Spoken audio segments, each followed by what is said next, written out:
ओम नमो भगवते वासुदेवाय नमः। स्वागत है आप सभी का मेरे वास्तु ज्ञान गंगा यूट्यूब चैनल पर।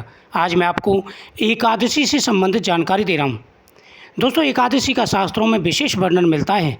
एकादशी के दिन जो व्यक्ति भगवान का पूजन करते हैं उनकी प्रत्येक मनोकामना पूरी हो जाती है। उसमें भी खासकर पुरुषोत्तम मास की एकादशी का विशेष महत्व होता है। यह 3 साल में एक बार आती है।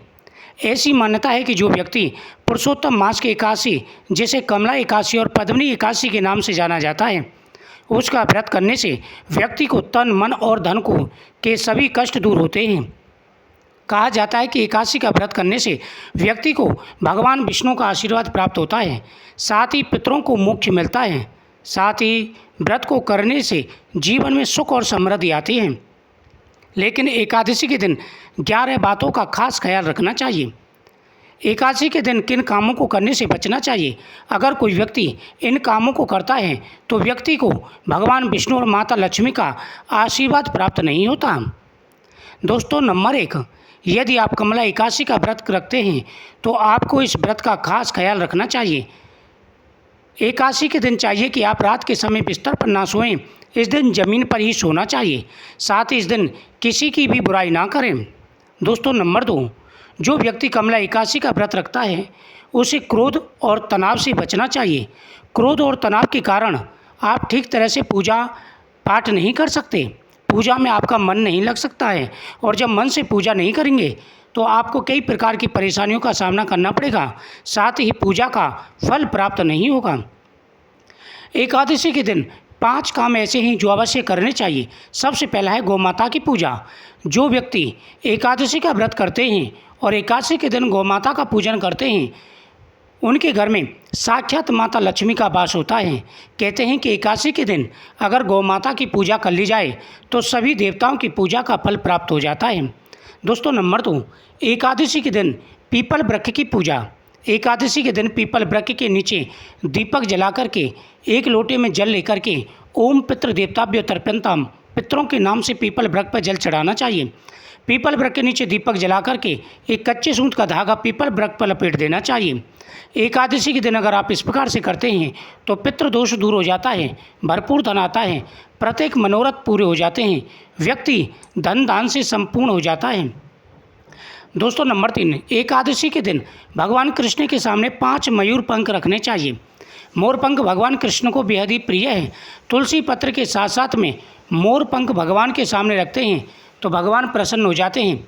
साथ ही जिस घर में मोर पंख होते हैं वहाँ पर साक्षात माता लक्ष्मी का वास होता है। यह मोर पंख आपको अपने घर में रखने चाहिए। दोस्तों, अगला उपाय है एकादशी के दिन शाम के समय माता लक्ष्मी जी के सामने चौमुखी दीपक जलाना चाहिए। दीपक में 2 लौंग डाल दें। श्री महालक्ष्मी नमः मंत्र का जाप करना चाहिए। घर में स्वास्तिक चिन्ह बनाना चाहिए। ऐसा करने से माता लक्ष्मी प्रसन्न हो जाती हैं। एकादशी के दिन भगवान शिव का अभिषेक करना चाहिए। ओम नमः शिवाय मंत्र का जाप करते हुए भगवान शिव का अभिषेक करें। साथ ही बेलपत्र समीपत्र भगवान को समर्पित करें। एकादशी के दिन भगवान विष्णु का पूजन करें। लड्डू गोपाल जी को स्नान कराएं। स्नान कराने के बाद में चंदन का टीका लगाएं, वस्त्र पहनाएं और भगवान के सामने दीपक जला करके ओम नमो भगवते वासुदेवाय नमः मंत्र का जाप करना चाहिए। कामदा एकादशी के दिन विधि पूर्वक पुष्प, धूप, नैवेद्य तथा फल आदि के द्वारा भगवान की पूजा करनी चाहिए। दोस्तों, कमला एकादशी के दिन जो व्यक्ति भगवान की पूजा करते हैं उन्हें दशमी के दिन कुछ चीज़ें नहीं खानी चाहिए। दशमी तिथि के दिन व्रत रखने वाले व्यक्ति को कांसे के बर्तन में खाना नहीं खाना चाहिए। साथ ही उड़द, मसूर, चना, साग, शहद, पराय अन्न का त्याग कर देना चाहिए। साथ ही इस दिन एक ही समय भोजन करना चाहिए। इस दिन दूध और दही का सेवन भी नहीं करना चाहिए। जो व्यक्ति दूध और दही का सेवन नहीं करता उसे मोक्ष की प्राप्ति होती है, वह भगवान विष्णु की शरण में जाता है। पद्म पुराण में कहा गया है कि इस दिन फल का सेवन भी करना वर्जित माना जाता है। जो व्यक्ति फल का सेवन नहीं करता उसे उत्तम और अच्छी संतान की प्राप्ति होती है। इस दिन व्यक्ति को बाल नहीं कटवाने चाहिए। साथ ही इस दिन ब्रह्मचर्य का पालन करना चाहिए। साथ ही इस दिन झाड़ू का इस्तेमाल नहीं करना चाहिए, क्योंकि झाड़ू आदि लगाने से आपको चींटी और बाकी छोटे छोटे जीवों की हत्या का दोष लगता है।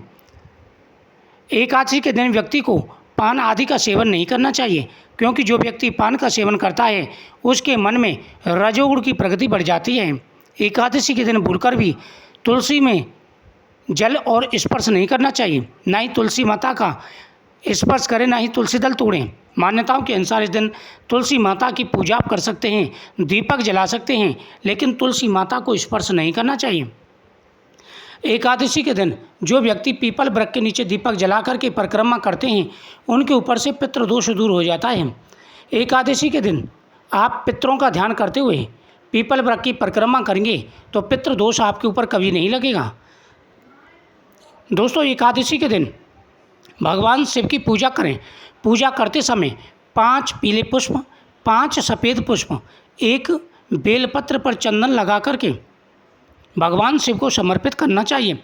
कहते हैं कि एकादशी के दिन अगर महाकाल भोलेनाथ का अभिषेक किया जाए तो व्यक्ति हर प्रकार की सुख सुविधाएँ प्राप्त कर लेता है। भगवान शिव सभी प्रकार की सुख सुविधाओं का आशीर्वाद देते हैं। उनके घर में कभी भी कलेश नहीं होता, उनके घर में कोई दोष नहीं रहता। इसलिए प्रत्येक व्यक्ति को एकादशी के दिन भगवान का अभिषेक अवश्य करना चाहिए। कहते हैं कि एकादशी के दिन भगवान कृष्ण का अभिषेक करने के बाद में वह जल पूरे घर में छिड़कना चाहिए।